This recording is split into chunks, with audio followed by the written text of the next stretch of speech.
മോളെ, എന്തായി നിന്റെ സിനിമയുടെ കാര്യം? ലൊക്കേഷനിൽ നിന്ന് ഇപ്പൊ വന്ന് കേറിയതേ ഉള്ളൂ മുത്തശ്ശി. അവിടെ ആരും അറിഞ്ഞിട്ടില്ലല്ലോ ഒന്നും. രാധികാ മാഡത്തിന്റെ കൂടെ ഡാൻസ് പഠിക്കാൻ പോവല്ലേ ഞാൻ. ഇന്ന് ഞങ്ങൾ എത്തിയപ്പോ കുറച്ച് വൈകി. അതിന്റെ പേരില് ചേച്ചിക്ക് നന്നായിട്ട് വഴക്ക് കേൾക്കുകയും ചെയ്തു. ആ, കേക്കട്ടെ.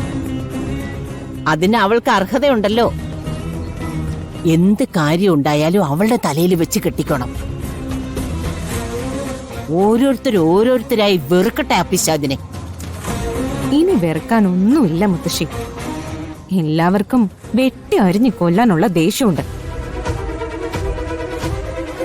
അത് നിത്യേന ഞാൻ കൂട്ടിക്കൊണ്ടേയിരിക്കും. ഞാൻ ആഗ്രഹിച്ചത് തട്ടിയെടുക്കാൻ നോക്കിയ ആളല്ലേ, വിട്ടുകൊടുക്കില്ല ഞാൻ. മിടുക്കി. ഈ പക നിന്റെ ഉള്ളിൽ എപ്പോഴും വേണം. എന്നിട്ട് സൗകര്യം കിട്ടുമ്പോ ഇല്ലാതാക്കി കളയണോ അവളെ. അത് ഞാൻ ഏറ്റു മുത്തശ്ശി. ഒരവസരത്തിന് വേണ്ടിയാ ഞാനും കാത്തിരിക്കില്ല.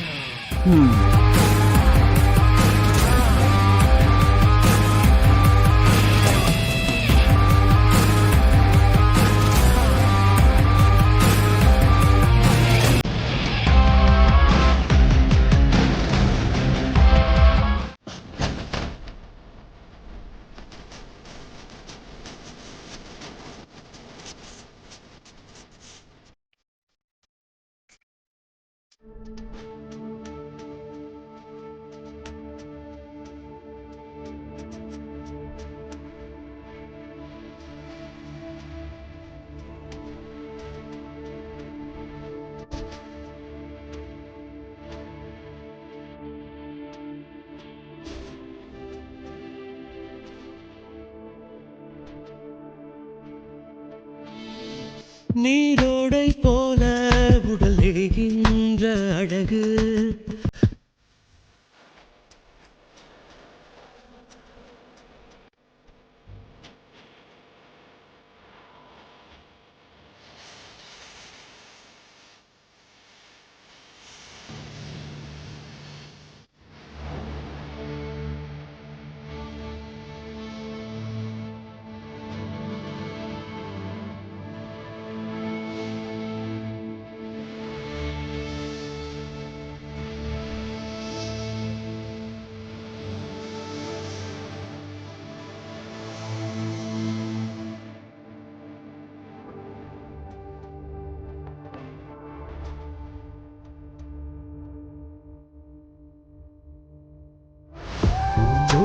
கிளியே ஒரு நாளை நிலவே